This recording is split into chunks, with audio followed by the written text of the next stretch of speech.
Formal and informal letters 2.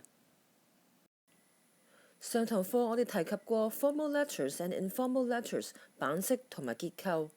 今堂我哋繼續教 the language of the two types of letters. Writing emails. Emails 係 formal letter 嗎？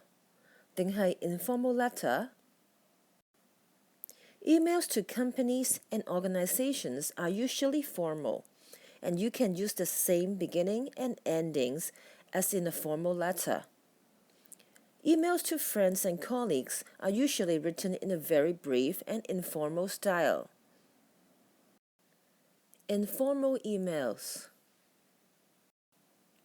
You can start the email with "Hi" or "Hi" plus first name, for example, Paul, or "Dear" plus first name. Use this when you know the person well enough to use their first name only. Hi or hello plus first name. Use this in letters to friends and people that you know well. Dear plus first name, slightly more formal. First name only, no family name and no greeting. You can end the email with all the best or best wishes, regards, slightly more formal, love, only to friends and family. Then your first name, for example, Chris, the first letter of your first name only, P. Lee. Lots of love or love from. Use this in letters to your close friends and family. All the best or best wishes. Take care. Regards or kind regards. Use this in letters to people you work with or do not know very well. Formal emails. Ways of beginning a letter. Dear Mr. or Mrs. or Miss or Miss plus family name. You can use Miss as the title for a woman whether she is married or not. Dear Doctor or Professor plus family name. Do not use the person's first name with Dear Doctor or Professor. Dear Sir or Madam, or Dear Sir or Madam, or Dear Sirs. Use this when you do not know whether you are writing to a man or a woman. Dear Ma'am. Use this when you do not know the woman's name. Dear Sir. Use this when you do not know the man's name. To whom it may concern.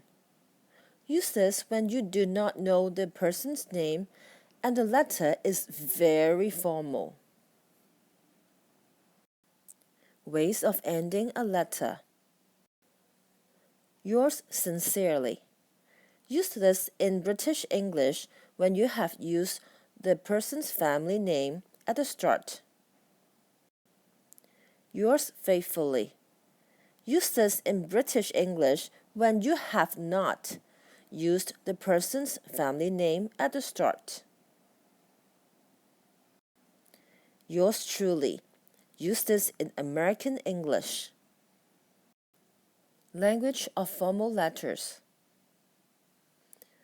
Further to my letter to the 25th of May, 2015,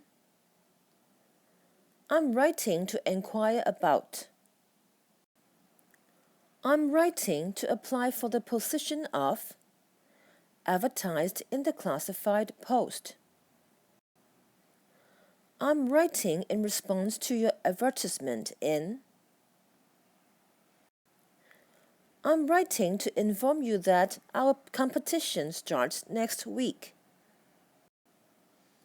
I would be more grateful if you could. Please accept my apology for. Please find enclosed. Please do not hesitate to contact me if you require any further information.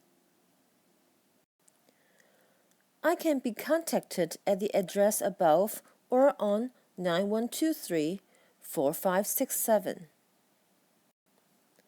I look forward to hearing from you. Thank you for your kind attention. Thank you in advance for. Language of informal letters. I was really pleased to get your letter. It was great to see you or hear from you. Sorry it's been so long since I last wrote. Sorry I haven't written for so long. Thanks for your letter. I hope you are well. How are you? Just a quick note to let you know. Let me know when you are freed so we can get together. It would be great to have your news. Give me a ring and let me know whether you can make it. Hope to see you soon. Really looking forward to seeing you soon. Write soon or keep in touch. Do drop me a line when you have a moment. Give my love or regards to. Examples of letters. Example 1. This is to inform you that your book has been rejected by Iowa Publishing Company as it was not up to the required standard. In case you would like us to reconsider it, we would suggest that you go over it and make some necessary changes. Example 2. You know that book I wrote? Well, the publishing company rejected it. They thought it was awful. But hey, I did the best I could, and I think it was great. I'm not gonna redo it the way they said I should. The differences between the two is obvious. The first one is formal and the second one is informal. But what is it that makes them formal and informal? It is the style of writing or the way we use words to say what we want to say. Different situations call for different ways of putting words together. The tone, vocabulary, and sentence structures all change as the occasion changes. This difference in the style of writing is the difference between formal and informal writing. Here's a list of some of the main differences between informal and formal writing. Informal may use colloquial words or expression, such as kids, guy, awesome, a lot, etc. Formal. Avoid using colloquial words or expressions. Substitute with children, man or boy, wonderful, many, etc. Informal. May use contractions, can't, won't, shouldn't, etc. Formal. Avoid contractions. Write out full words, cannot, will not, should not, etc. Informal. May use first, second, or third person.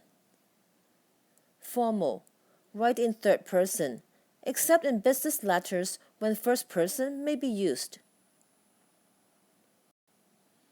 Informal. May use cliches, loads of, lots of, etc.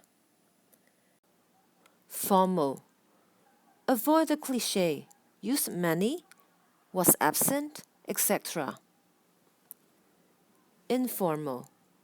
May address readers using second-person pronouns, you, your, etc. Formal. Avoid addressing readers using second-person pronouns. Use one, ones, the reader, the readers, etc. Informal. May use abbreviated words, photo, TV, etc. Formal. Avoid using abbreviated words. Use full versions like photograph, television, etc. Informal. May use imperative voice. For example, remember. Formal. Avoid imperative voice. Use please refer to. Informal. May use active voice. For example, we have noticed that. Formal. Use passive voice. For example, it has been noticed that. Informal. May use short and simple sentences. Formal. Longer and more complex sentences are preferred. Short, simple sentences reflect poorly on the writer. Informal. Difficulty of subject may be acknowledged and empathy shown to the reader. Formal. State your point confidently and offer your argument firm support. The most important reminder is to be consistent in the letter with the language used. Whichever style you write in, formal or informal, be sure to keep it consistent. Do not mix the two. 最重要的提示是要在信中的語言一致。Practice. Fill in the missing parts of the letter written to the newspaper. Dear Sir,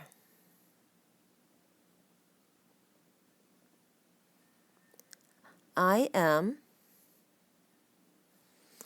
increasingly concerned about the problem of dogs in Hong Kong and thought I would write you with some ideas on the subject to bring about some discussion and hopefully some action. First of all, I do understand the attraction of keeping a dog. Children love them. Lonely people gain an enormous amount of comfort from their affection, and a dog does, indeed, give some sort of protection to a family and its home.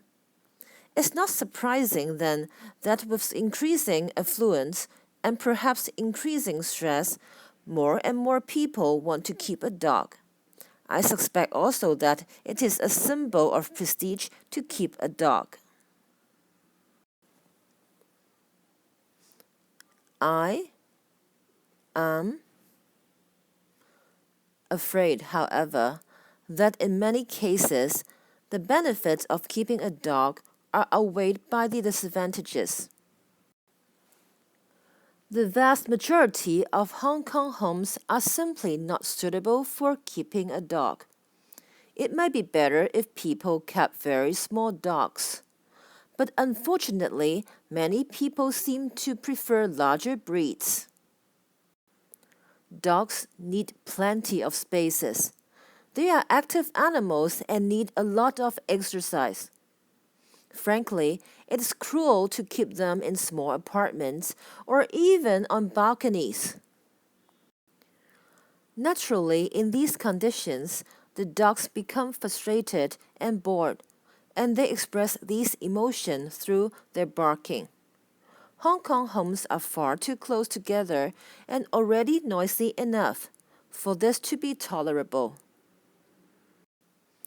Probably an even worse problem is that case by dog dirt on the streets. It is disgusting. One or two responsible owners carry newspaper or a shovel, but they are very uncommon. The dog dirt is unhygienic and unpleasant to look at, and can even pose a very serious health risk.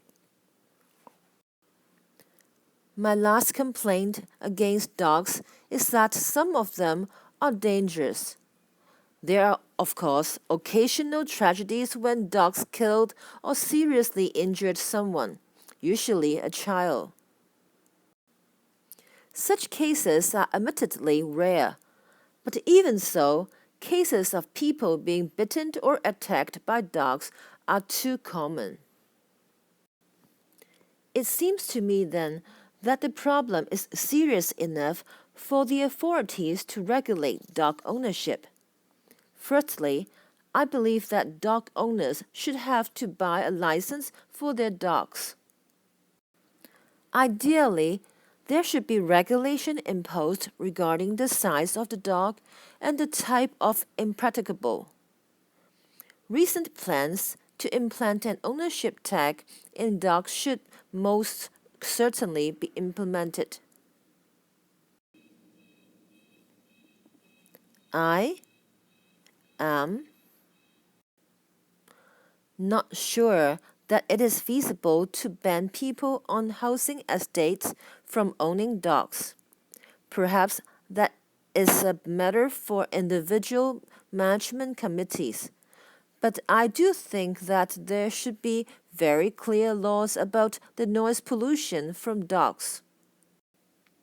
There should be an easy way for people to complain about dogs being on lead when being taken out by their owners, and heavy penalties in the form of fines for soiling the pavement. Many of my suggestions are already law, but at the moment the rules are ignored. If we are going to become a society of dog owners, we need dog wardens to patrol the streets, making sure that people who break the rules are effectively punished. It won't be cheap, but it is certainly worth it. Thank you for taking time to read my analysis of the situation. I hope that the appropriate action will follow soon. Yours faithfully, T. Feng. Now do the exercise to test yourself. Bye.